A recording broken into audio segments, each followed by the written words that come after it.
I'm Blue, and today I'll be showing you how I draw clothes. But before I start, today's video is brought to you guys by Clip Studio Paint. I'm so honored to be able to be working with Clip Studio Paint again. I've worked with them in the past, and I've been using their art program for almost a year now, and I can confidently say it's one of the best art programs I've ever used. They're super affordable. I'll have them linked in the description if you're interested in doing art. I highly recommend them. Thank you again to Clip Studio Paint, and now onto the video. For this tutorial, I'll be joined by my boyfriend Inu. Inu's style is a lot different than mine, so he'll be joining me for my second part of my tutorial on how to stylize your clothes. Because I thought it'd be very interesting to hear how he does it and how he developed it into his style.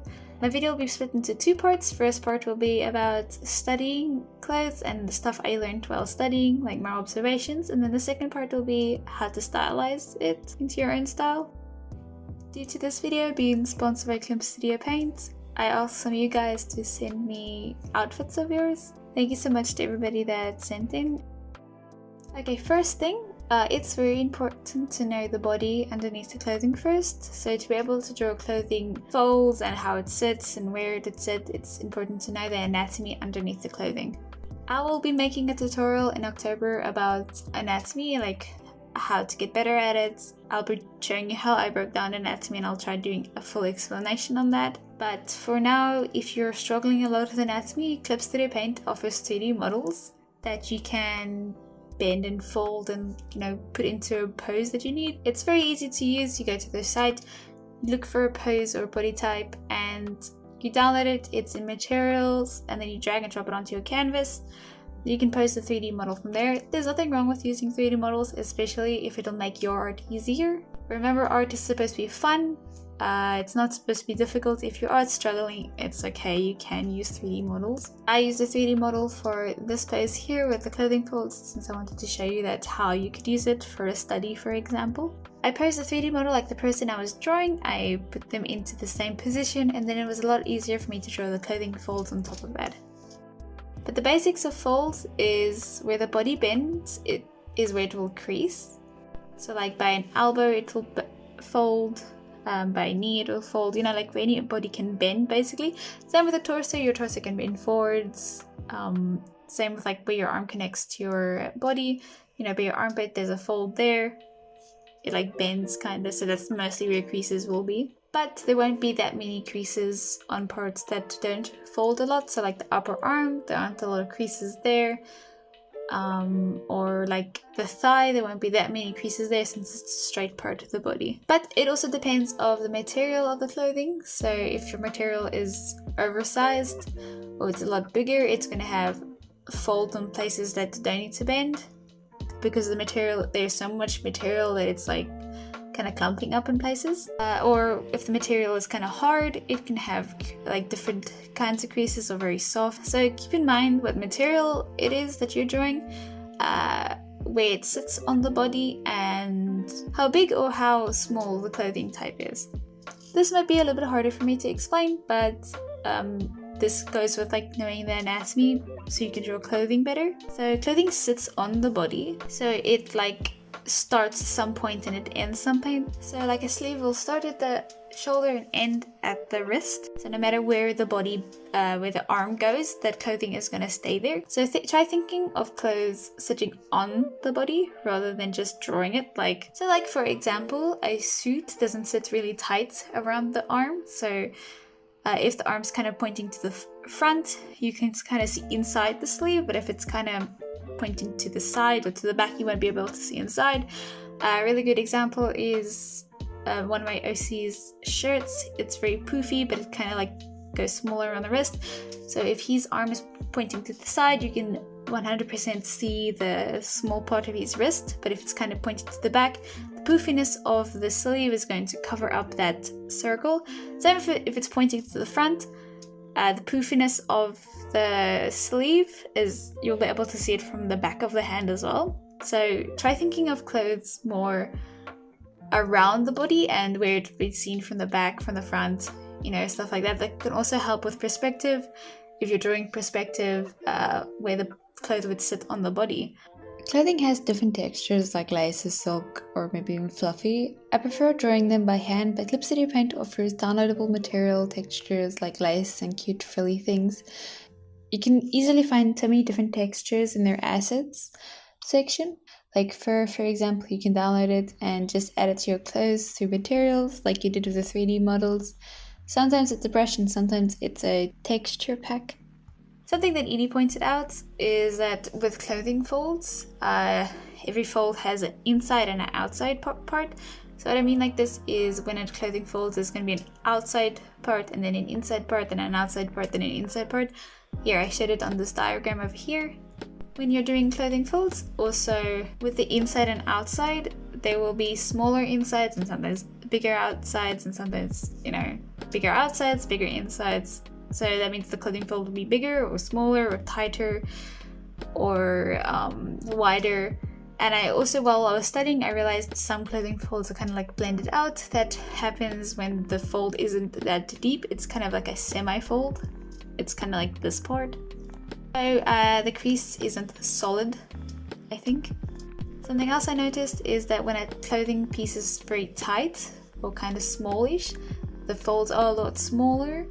And there's not that many folds, but if a clothing piece is a lot larger, there's a lot more folds, a lot more things going on. Also, something else Ini pointed out to me is that clothing folds is a 3D object, so where it folds, it will fold on the other side as well, so you can draw like this. So if you draw the clothing folds, try thinking about it from the side as well. So this is how he demonstrated it to me. Also, creases bend in like different directions, so some will bend downwards. So like a larger shirt, the creases will go down. With like a shirt that's kind of maybe a bit more folded, like a jacket or something, the creases will kind of go left to right, depending on the folds. Think about this every time, like with a knee. So the outside of the knee will be less crease, but the back part of the knee is gonna be a lot more creases, because that is where the main fold is sitting. So that's where the material is getting pinched. So it's kind of like the ends have a starting point, and so that's what the direction that they're going to flow out of. So here where the elbow, that's like where the main bend is. So that's where the crease is most likely going to start. So you can take your directions out like that. And since it is there by the elbow, the creases are a lot tighter and there are going to be a lot more creases. So I think I got everything that I paid attention to while I was studying. That's kind of observations that I made. Now I'm going to be showing you how I turned it into my style, kind of like how I stylized these techniques and stuff. I will be joined by Ini in this part. He will have his own section where he explains where he draws his own part, where he draws in his own style. He draws clothing folds, and I'll try and explain what I make observation, and then he will explain what he's actually doing. So my style is very blocky, very square, triangle. So my creases are going to be very triangle. So an easy way I found to drawing like creases is basically just drawing random triangles. So remember how I told you there about like folds and stuff, there will be a lot more creases. So that's why I draw triangles a lot closer to each other.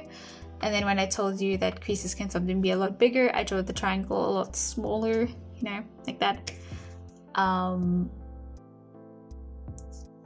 I'd drag zigzags like this, especially like in the pants area. Rather than getting them 100% correct, I just draw the triangles and then I'll kind of color them.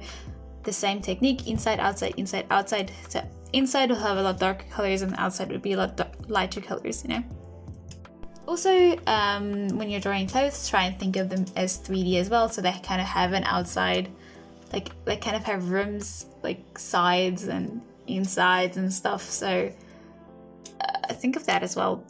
Please don't forget that.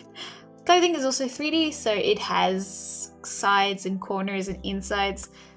So if the material is very thick, you can draw a side, like you can draw it to make it look 3D, like you can draw the inside and the outside and stuff like that.